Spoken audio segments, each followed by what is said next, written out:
সম্মানীয় কৰ্মচাৰীসকল, জনাই আছোঁ এটা খুব গুৰুত্বপূৰ্ণ খবৰ যে 8th পে কমিশ্যন যিটো আহিলে আপোনালোকৰ দৰমহা অৰ্থাৎ পে স্কেল বা বেচিক পেটো বাঢ়িব বা এলাউন্স বাঢ়িব আৰু পেঞ্চনাৰ সকলৰো চেলাৰী বাঢ়িব। তো সেই সম্পৰ্কে এটা গুৰুত্বপূৰ্ণ খবৰ মই এইটো ভিডিঅ'ত জনাই আছোঁ যে joint consultative machinery for central government employees এইটোৰ ফালৰ পৰা শিৱা গোপাল মিশ্ৰ ছেক্ৰেটাৰী তেখেতে কেন্দ্ৰীয় চৰকাৰলৈ এখন আবেদন জনাইছিলে 8th পে কমিশ্যন গঠন সম্পৰ্কে। তাতে সবিশেষ কথা লিখা আছে, গতিকে আপোনালোকে সম্পূৰ্ণ ভিডিঅ'টো শেষলৈকে চাব যে তেওঁ এপ্লিকেশ্যনখনত কি লিখিছে, মানে কিমানলৈকে বঢ়াব লাগে বেচিক পেটো। তো সম্পূৰ্ণ এইটো ভিডিঅ'ত আছে, আপোনালোকে শেষলৈকে ভিডিঅ'টো চাব।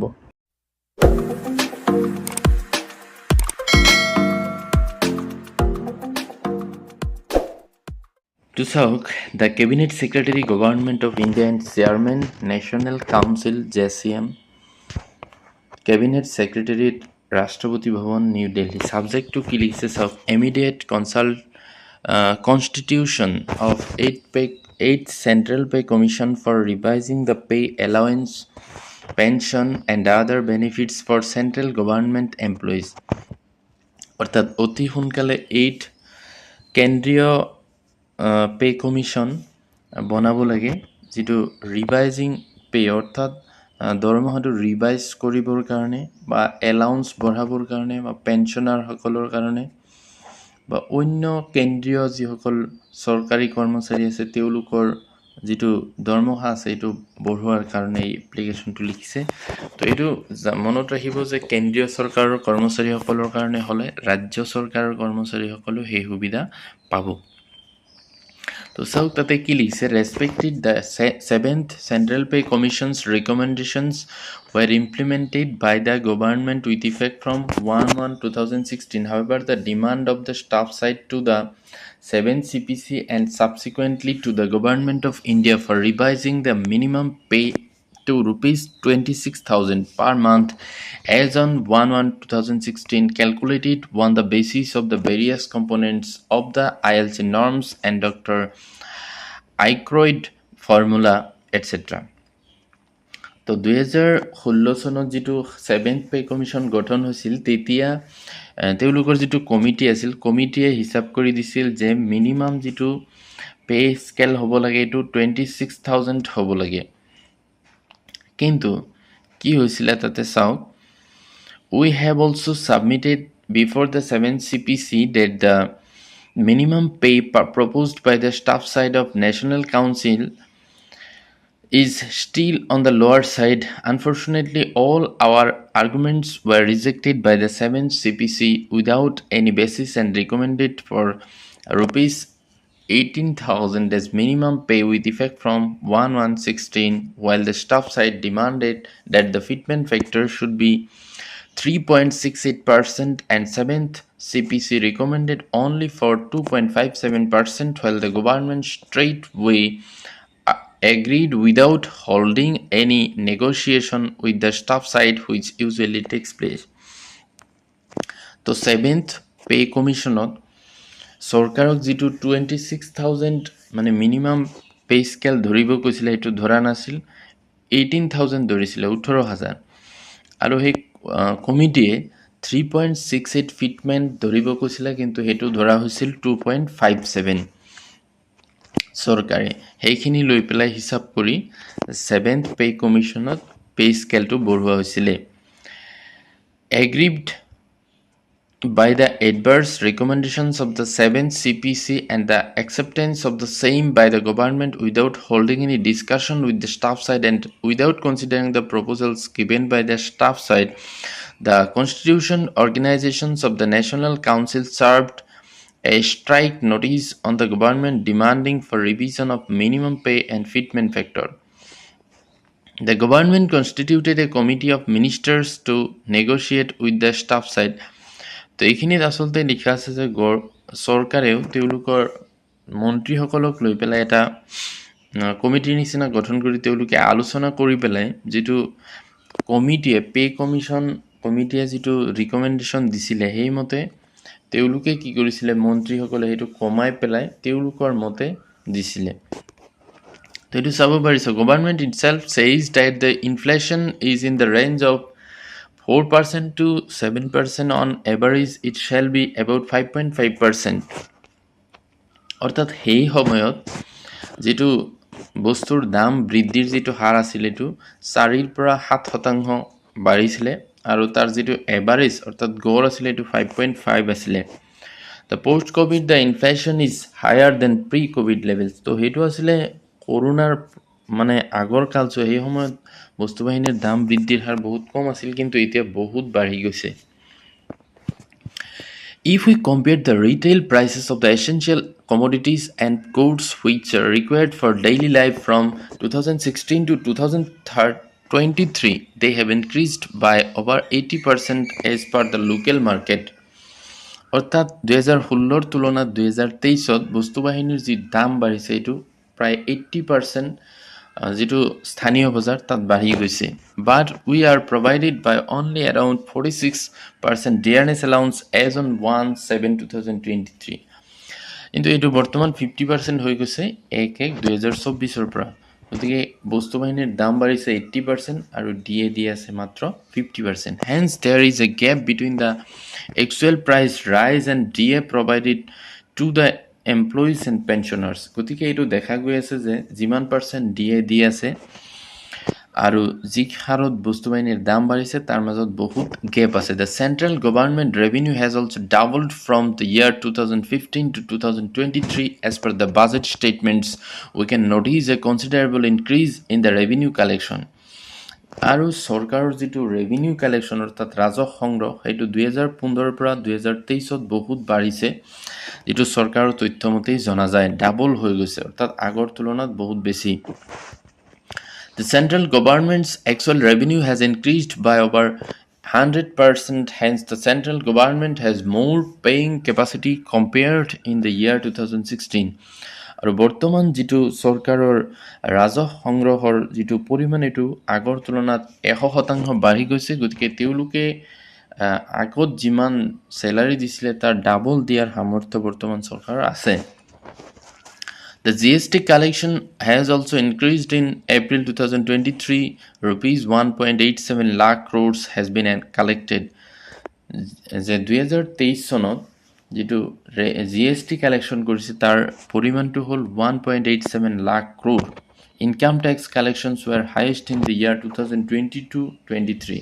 Income tax 2022-23 চনত বহুত বেছি পৰিমাণে সংগ্ৰহ কৰিছিল The gross personal income tax collection including STT provisional in financial year 2022-23 is at rupees 9,60,764 crore and has shown a growth of 24.23% over the preceding year অর্থাৎ 2022-23 বৰ্ষত আগৰ বছৰৰ তুলনাত যিটো ৰাজহৰ পৰিমাণ এটো বাঢ়ি গৈছিলে 24.23% বাঢ়ি গৈছিলে গতিকে বহুত বাঢ়িছিলে India's indirect tax collections rose 7.21 in the 2022-23 to 13.82 lakh crore from 12.89 lakh crore in the previous year source central Board of Indirect Taxes and Customers অর্থাৎ তেওঁলোকে CBICৰ তথ্যৰ পৰা এই তথ্যটো দাঙি ধৰিছে যে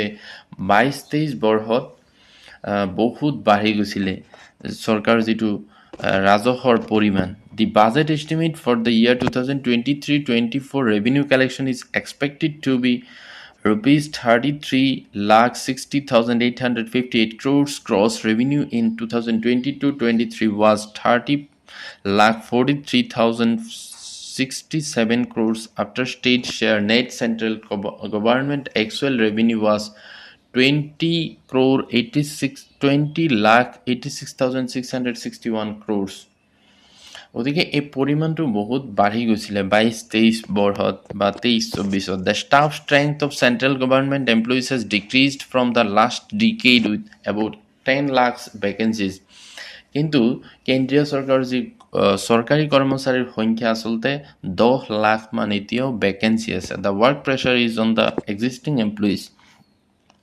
ওদিকে যিসকল বৰ্তমানে কাম কৰি আছে তেওঁ সেই সকল কৰ্মচাৰীৰ ওপৰত ওয়াৰ্ক প্ৰেছাৰটো বহুত বেছি গতিকে এইখিনি লিখছে the actual expenses of wages salary, the allowance is only 7.27% of the total revenue expenditure of the central government employees for the year 2020-21 অৰ্থাৎ চৰকাৰে 2020-21 বৰ্ষত চৰকাৰী কৰ্মচাৰীসকলৰ ওপৰত অৰ্থাৎ চেণ্ট্ৰেল গভৰ্ণমেণ্ট কৰ্মচাৰীসকলৰ ওপৰত মাত্ৰ 7.29% ৰেভিনিউহে খৰচ কৰে। In aspect of pensioners, the actual expenses on pension is around 4% of the total revenue expenditure. আৰু পেঞ্চনাৰসকলৰ ওপৰত মাত্ৰ 4% খৰচ কৰে। গতিকে এই সকলোবিলাক কনচিডাৰ কৰি পেলাই 1.22 it is recommended that the matrix may be reviewed periodically without waiting for the long period of 10 years. তো আগৰ যিটো পে কমিশ্যন আছিল তেওঁলোকে কৈছিলে যে দীঘলীয়া সময় অপেক্ষা নকৰি প্ৰত্যেক বছৰে এইটো ৰিভিউ কৰিব কৈছিল যে কৰ্মচাৰীসকলৰ চেলাৰী কিমান বঢ়াব পৰা যায়, ৰিভাইজ কিমান দিব পৰা যায়, এইটো চোৱাৰ এটা ৰিকমেণ্ডেশ্যন দিয়া হৈছিল। It can be reviewed and revised on the basis of the Aykroyd formula which takes into consideration the changes prices of the commodities that constitute a common man's basket, which the Labor Bureau at Shimla reviews periodically. It is suggested that this should be made the basis for revision that matrix periodically without waiting for another pay commission. অর্থাৎ আগৰ এটা পিছলৈ যে আৰু এটা pay commission গঠন হ'ব, এইটো দীঘলীয়া সময় অপেক্ষা নকৰি বজাৰৰ যি হিচাপে দাম বাঢ়ে সেই হিচাপে যাতে কৰ্মচাৰীসকলৰ চেলাৰীটো বঢ়াই দিয়ে, অৰ্থাৎ এইটো প্ৰত্যেক বছৰে ৰেভিনিউ কৰে, সেই সম্পৰ্কে এটা ৰিকমেণ্ডেশ্যন আগতে দিয়া হৈছিল। The government so far neither accepted the above recommendations nor constitute the 8th Central Pay Commission. কিন্তু চৰকাৰে এই সকলোবিলাক কথা গ্ৰহণো কৰা নাই আৰু এতিয়ালৈকে কোনো ধৰণৰ 8th Pay Commission গঠনো কৰা কোনো সিদ্ধান্তই লোৱা নাই। DA of the central government employees and pensioners have already reached 50% with effect from 1/1/2024 and DA element will cross 50% considering the inflation and the price rise. যিটো কৰ্মচাৰীসকলৰ DA ৰেট 50% হৈ গৈছে 1/1/2024 তাৰিখে, কিন্তু এইটো আচলতে বহুত কম বস্তু বাহিনীৰ দামৰ তুলনাত। It is also pertinent to the mention here that more than 20 lakhs of civilian central government employees are governed under the National Pension Scheme and every month they have to contribute 10% of their basic pay and DA to the NPS. আৰু 20 লাখতকৈ অধিক কৰ্মচাৰী আচলতে NPSৰ অধীনত কাম কৰি আছে। গতিকে তেওঁলোকৰ NPSত বেচিক পে আৰু DAৰ 10% NPSত দি দিব লাগে। This considerably reduce their take home pay. গতিকে ইয়ে তেওঁলোকৰ চেলাৰীটো বহুত কমাই দিয়ে। The government have so far not agreed to our demand to scrap NPS and to restore the pension under CCS pension rules 1972 now 2021 to the central government employees recruited on or after 1/1/2024. কিন্তু চৰকাৰে কৰ্মচাৰীসকলৰ যিটো NPS এইটো বন্ধ কৰি আগৰ pension স্কিমটো দিয়াও নাই, আৰু যিসকল আচলতে 1/1/2004 আগত চাকৰি পাইছিল তেওঁলোক সেই আগৰ স্কিমটোত আছে। Considering all the above aspects and